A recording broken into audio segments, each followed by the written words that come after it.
미국과 중국이 무역 갈등을 빚고 있는 상황에서 이스라엘의 반도체 산업이 급부상하고 있습니다.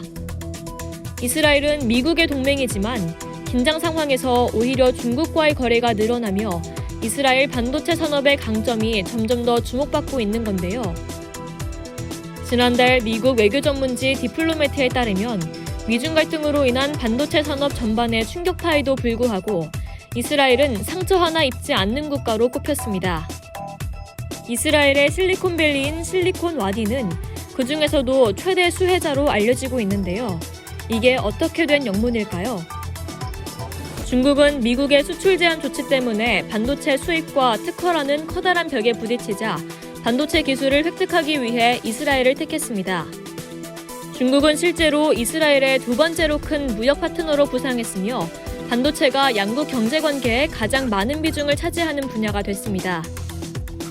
2018년 이스라엘의 대중국 반도체 수출은 80% 증가했습니다. 이러한 성장의 대부분은 인텔 이스라엘 공장의 중국 판매가 늘어났기 때문입니다. 일부에서는 이것이 미국의 무역 관세를 회피하는 방편으로 작용했다고 주장하고 있습니다.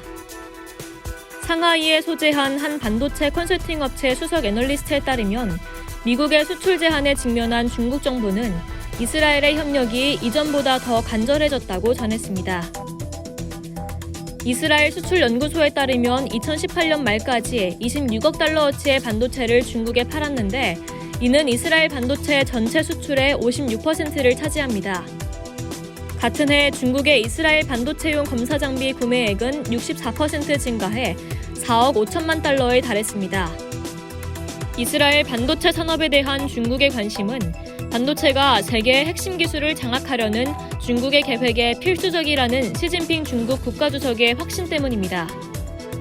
시진핑의 반도체 굴기 야심에도 불구하고 중국의 기술 수준은 첨단 마이크로칩의 설계와 제조 양면에서 모두 다른 나라에 크게 뒤처져 있습니다.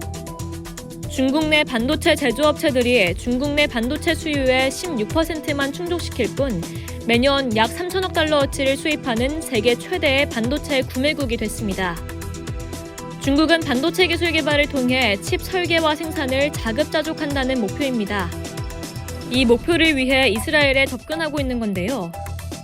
중국이 욕심을 내는 이스라엘 반도체 산업의 강점은 우수한 설계 능력, 최첨단 R&D, 칩의 통합 능력 등입니다.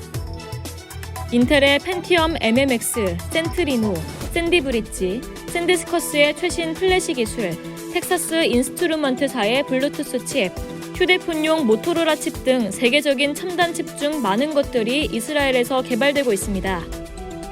이러한 성과에 주목한 중국 기업들은 이스라엘의 노하우를 쏙쏙 빨아들이고 있습니다.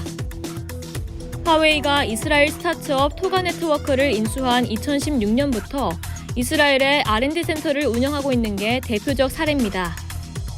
이런 추세 때문에 미국은 이스라엘에 압력을 가하고 있습니다. 이스라엘은 지난해 민감한 첨단 산업에 대한 외국인 투자를 제한하는 제도를 도입했는데 그럼에도 불구하고 미국의 우려를 씻어내지 못했습니다. 결국 지난 5월 마이크 폼페이오 미 국무장관은 이스라엘 언론에 미국은 중국 공산당이 이스라엘 시민들을 위험에 빠뜨리는 모든 것, 이스라엘의 통신 시스템에 접근하는 것을 원하지 않는다고 대놓고 경고했습니다. 그뿐만이 아닙니다. 폼페이오 장관은 중국과 첨단 기술 관계를 지속한다면 미국은 이스라엘과 정보 공유를 하지 않을 수도 있다고 최후 통첩을 보냈습니다. 이상 열도투브였습니다.